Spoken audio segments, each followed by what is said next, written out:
শ্ৰী হিমন্ত বিশ্ব শৰ্মা,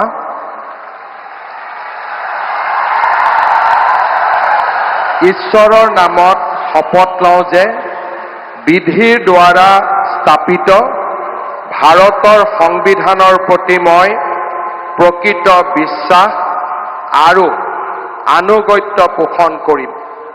মই ভাৰতৰ সাৰ্বভৌমত্ব আৰু অখণ্ডতা অক্ষুণ্ণ ৰাখিম।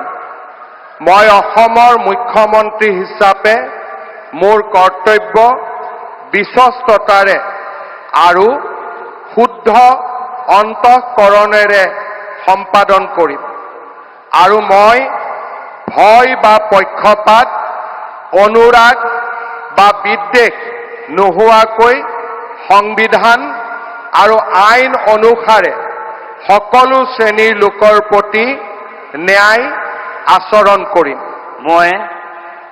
মই শ্ৰী হিমন্ত বিশ্ব শৰ্মা ঈশ্বৰৰ নামত শপত লওঁ যে মই অসমৰ মুখ্যমন্ত্ৰী হিচাপে মোৰ কৰ্তব্যৰ যথাযথ সম্পাদনৰ বাবে আৱশ্যক হোৱাৰ বাহিৰে মই এনে বিষয় যি অসমৰ মুখ্যমন্ত্ৰী হিচাপে মোৰ বিবেচনাৰ বাবে অনা হ'ব বা মোৰ জ্ঞাত হ'ব, তেনে বিষয় মই কোনো ব্যক্তি বা ব্যক্তিসকলৰ ওচৰত প্ৰত্যক্ষ বা পৰোক্ষভাৱে অৱগত বা প্ৰকাশ নকৰিম।